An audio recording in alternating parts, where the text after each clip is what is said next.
সত্যি কথা, দাদিটার জন্যই আমি কিন্তু আজকে বেঁচে আছি, নাহলে তোমরা মোনা ডান্স নামে কাউকেই চিনতে পারতে না এতদিনে। ঠিক আছে, কি আমি নাকি বিনা ইনভিটেশনে সবার বাড়ি বাড়ি গিয়ে খেয়ে আসি, তারপরে আমাকে কে কে ইনভাইট করে, সব মানে অনেক অনেক অনেক রকমের মন্তব্য সবার।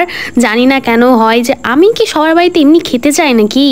আমাকে কি সবাই ভাড়া করে আনে নাচার জন্য, ভিডিও শ্যুট করার জন্য? এত কমেন্ট, বাবা বাবা বাবা, তোমাদের মাথায় আসে কি করে এত সুন্দর সুন্দর কমেন্টগুলো? আমি তাই ভেবে পাই না। আর এই ব্যাপার সবাই পার্সোনালি নিও না, আমি কিন্তু সবাইকে বলছি না এটা। এই কমেন্ট অবশ্য সবাই করে না, আমি মাঝে মাঝে আসে, অনেকেরই আসে এরকম কমেন্ট সুন্দর সুন্দর, যে আমাকে সবাই ভাড়া করে নিয়ে আসে নাচের জন্য, ভিডিও শ্যুট করার জন্য। তুমি কি সত্যি সবার বাড়ি চলে যাও নাচার জন্য? আমি না নিজেও দেখি মাঝে মাঝে, নিজেই হেসে ফেলি যে এত সুন্দর কমেন্ট সবাই পায় কোথা থেকে, মানে এত সুন্দর ভাবনা আসে কি করে সবার মাথায়। দেখো গাইস, ভিডিও করতে যেরকম খাটনি লাগে, মেহনত লাগে, ভাবতে অনেক চিন্তা ভাবনা করার পর একটা ভিডিও বানানো হয়, ঠিক তেমনই কমেন্টগুলো লিখতেও কিন্তু অনেকটা খাটনি লাগে, অনেকটা চিন্তা ভাবনা করে মিলিয়ে সিমিলার করে ভিডিওর সঙ্গে, মানে এত সুন্দর কমেন্ট লিখতে হয় একটা, মানে এটাও কিন্তু একটা ট্যালেন্ট বলা যায়, তাই না বলো? আর আমার কত ভাগ্য বলো যে আমাকেই কত লোক ইনভাইট করে বিয়ের জন্য, জন্মদিনের জন্য, অন্নপ্রাশনের জন্য, যাই হোক যার জন্যই হোক না কেন, আমাকেই এত ইনভাইট করে কেন, এটাও সবার প্রশ্ন। তোমাদেরকে আমি হাত জোর করে একটা রিকোয়েস্ট করছি, প্লিজ তোমরা কেউ আমার এদিকে নজর দিও না। তোমরা যদি নজর দাও না, মানে আমি কিন্তু সবাইকে বলছি না, আমি আবারও বলে দিচ্ছি, সবাইকে বলছি না, প্লিজ তোমরা নজর দিও না। তোমরা যদি নজর দাও তাহলে আমার যে কটা সবাই ইনভাইট করছে বিয়ের জন্য, অন্নপ্রাশন, যাই হোক যার জন্যই হোক, যারা ইনভাইট করছে তারা আর করবে না। আর যদি আমাকে ইনভাইট না করে তাহলে তোমরাই বলো আমি কি করে ভিডিও বানাবো। আরে বাবা, আমি এখনই ভয়েস ওভার দিচ্ছি, আমার নিজের এত হাসি পাচ্ছে তোমাদের এই সমস্ত কমেন্টগুলো দেখে। আমি একটুখানি আগে তোমাদের এই সমস্ত কমেন্টগুলো দেখছিলাম, আর আমি না মাঝে মাঝে তোমাদের কমেন্ট দেখি আর মিটমিট করে হাসি। তো আমি ভাবছি আজকে চলো অনেকগুলো কমেন্টের রিপ্লাই দেওয়া যাক, ঠিক আছে? অনেকে বলে আমার নামটা নিতে, আমি অবশ্যই আগে একটা ভিডিও বানিয়েছিলাম নাম নেওয়ার জন্য। দেখো আজকে আমি ভিডিওতে নাম নেব। আর হ্যাঁ, এটাও বলে রাখি চলো, যে আমি কিন্তু এই ভিডিওতে নেগেটিভ কমেন্ট এবং পজিটিভ কমেন্ট দুই রকম কমেন্টেরই কিন্তু আমি রিপ্লাই দেবো, ঠিক আছে? আজকের ফার্স্ট কমেন্ট আমাকে লিখেছে নাজমুল হাসান, প্রোফাইল পিকটা চেঞ্জ কর দিদি, বাজে লাগে।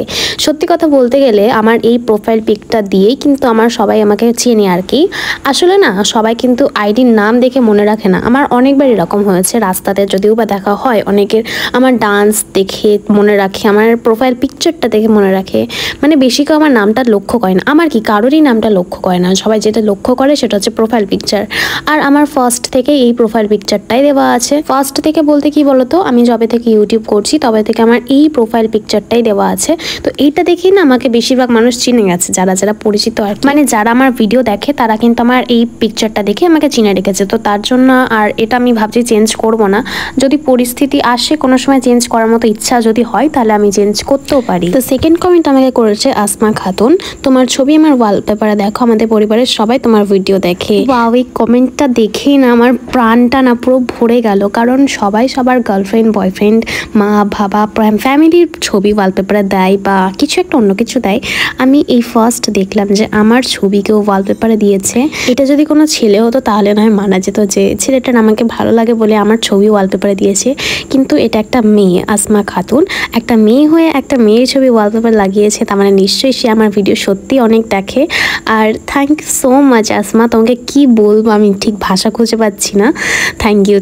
থার্ড কমেন্ট আমাকে করেছে মোহাম্মদ রাজীব, আমার টপ ফ্যান। তোমার বয়স, তোমার চেহারা, তোমার ফিটনেস, তোমার ভাবভঙ্গি সব মিলিয়ে তোমাকে এখন সবাই পছন্দ করে, তাই এখন তোমার উচিত মানসম্মত ভিডিও তৈরিতে মনোযোগী হওয়া, পুরনো স্টাইল ছেড়ে ভালো ভিডিও বানাও, তা হলে ফলোয়ার কমে যাবে। সবই ঠিক আছে, এতটা স্পষ্ট বাংলা ভাষা লিখেছে, এতটা ধৈর্য ধরে এতটা বড় একটা কমেন্ট করেছে, বাট সত্যি কথা বলতে এটার মানে কি আমি তাই বুঝতে পারলাম না। তো যদি তুমি বুঝতে পারো তোমরা কমেন্টে অবশ্যই জানিও, সত্যি আমি বুঝতে পারলাম না মানেটা কি বোঝাতে চাইলো। আর উনি শেষের দিকে বললেন যে আমার ফলোয়ার কমে যাবে। আমি কিন্তু কাউকেই আমার ফলোয়ার, আমার ফ্যান এই সমস্ত কোনো চোখে দেখি না, আমি সবাইকে একটা পুরো গোটা ফ্যামিলির চোখে দেখি।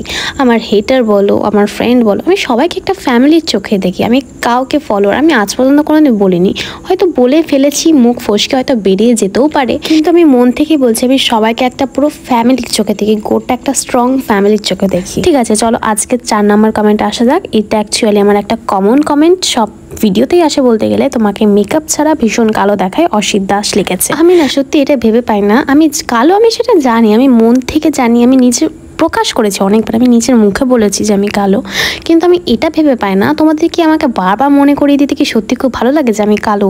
আমার প্রতিটা ভিডিওতে এরকম কমেন্ট আসবে যে আমি কালো, আমি কালো, আমি কি কোনোদিনও বলেছি তোমাদেরকে যে আমি ফর্সা? আমি কি নিজের মুখে বলেছি? আমি কিন্তু তোমাদেরকে আবারও বলে দিচ্ছি, আমি কিন্তু নিজের মুখে নিজের ওন ভয়েসে এরকম মানে কি বলবো, একদম নর্মাল হয়ে, কোনো ফানি টাইপের কোনো কথাও না, একদম পুরো নর্মালভাবে আমি কোনোদিন নিজের মুখে তোমাদেরকে বলিনি যে আমি খুব ফর্সা বা আমি খুব সুন্দরী দেখতে। আমি জানি বাবা আমি কালো, আমি মানছি আমি কালো, তো বারবার কেন এরকম বলা? আজকের 5 নম্বর কমেন্ট হচ্ছে, কোনো নাম নেই, তো তিনি কমেন্ট করেছে, আমি তো কমেন্ট পড়তে আসি কিন্তু একটা কথা না বলে পারছি না, মেকআপ ছাড়া পেতনি লাগে একদম, কে কে আমার সঙ্গে একমত কমেন্ট করে জানাও। হ্যাঁ আমি একমত, আমি বলছি তো বাবা আমি কালো, আমি একমত, তোমাদের সঙ্গে একদম একমত। আজকের 6 নম্বর কমেন্ট হচ্ছে, ছি ছি ছি রে, সকালবেলা উঠলাম, মোবাইলটা ধরেছিলাম, তোর চেহারা দেখলাম, মুখটা নষ্ট হয়ে গেল, আর তোর আসল চেহারাটাও দেখলাম। এ মা, কি করা যায় বলো দিনি এবারটা, আমার আসল চেহারা দেখে ফেললে কি করব। আজকে 7 নম্বর কমেন্ট আর লাস্ট কমেন্ট লিখেছে রুনা জুলিফাকার, আমি তোমার ভিডিও দেখি খুব ভালো লাগে, আমার নাম নিতে হবে না, আমার ছেলের নাম ফরহান, প্লিজ একবার বললে আমি খুব খুশি হতাম। হ্যালো ফরহান, কেমন আছো? সত্যি রুনাদি, এই কমেন্টটা কিন্তু আমার খুবই সুন্দর লেগেছে, যে রুনাদি লিখছে, মানে তিনি একজন মা হয়ে লিখছে যে আমার নাম নিতে হবে না, তুমি আমার ছেলের নামটা নাও। খুব সুন্দর লাগলো কমেন্টটা আমার সত্যি। ঠিক আছে চলো, আজকের মতো কমেন্ট পড়ার পার্ট শেষ। এখন চলো তোমাদেরকে আমার একটা ছোট্টবেলার গল্প শোনাই। ছোট্ট মানে খুবই ছোট, তখন আমি কতদিনে, তা 21 দিনের হবে হয়তো। এই গল্পটা অবশ্য আমি জানতাম না, আমার মাই আমাকে বলেছে। আমার সাথে যে দাদিটাকে দেখতে পাচ্ছ না, এই দাদিটা না থাকলে না আমি এখন বেঁচেই থাকতাম না, সত্যি বলছি, একদম সত্যি। চলো তোমাদেরকে গল্পটা শোনানো যাক, ঠিক আছে? তখন আমার 21 দিন কি হবে হয়তো, তখন না মা আমাকে দুধ খাওয়াচ্ছিল, বুকের দুধ হয় মায়ের, সেটা খাওয়াচ্ছিল, হয়তো অসাবধানে খাওয়াচ্ছিল। ওই যে প্রথমে বললাম আমাকে দুধ খাওয়ানোর সময় অসাবধানে খাওয়াচ্ছিল বলে দুধটা গলায় বেঁধে যায়, ঠিক আছে? দিয়ে তারপরে বাড়িতে কেউ ছিল না সেদিনকে, ঠাকমাকে ডাক্তার দেখাতে নিয়ে গেছিলো সব, আর বাড়িতে ছিল আমার মা আর আমার জেঠিমা, ঠিক আছে? তো আমার মা কত চেষ্টা করলো গলা দিয়ে ওই দুধটা নামানোর জন্য, বারবার বুকে থাবা মারলো, পিঠে থাবা মারলো, উপর থেকে নিচে ফেলে দিল, কিছু করলো, তাও আমি কিন্তু দুধটা নামলো না, মানে ঠিক হলো না। আর এমন কি হয়েছে জানো, যে দুধটা গলায় বেঁধে পুরো শরীর নীল হয়ে গেছিলো, মানে আমি যেটা শুনেছি কিন্তু আমি সেটাই বলছি তোমাদেরকে, পুরো দেহ নীল হয়ে গেছিলো। দিয়ে তারপর আর কি সারা গ্রামে ছড়িয়ে গেল যে সমীরের মেয়ের গলায় দুধ বেঁধে গেছে, আর হ্যাঁ নিঃশ্বাসও পড়ছিল না আমার কতক্ষণ, তাও 20 মিনিট 45 মিনিট তো হবেই, নিঃশ্বাস এক ফোঁটাও পড়েনি যা শুনেছি। দিয়ে বাড়ির সবাই কান্নাকাটি করছে যে আমি আর বাঁচবো না করে, আর ঠিক তখনই দাদিটা শুনেছে যে আমার নাকি গলায় দুধ বেঁধে গেছে।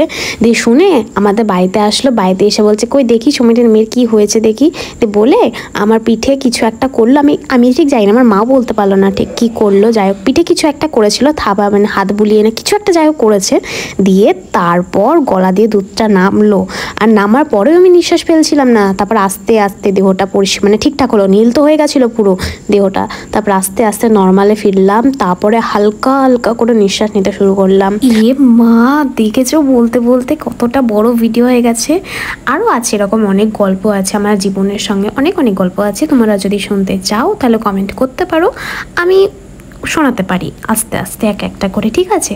তো চলো আজকের জন্য এতটাই, বাই বাই, টাটা, আবার দেখা হবে অন্য কোনো ভিডিওর সঙ্গে, টাটা।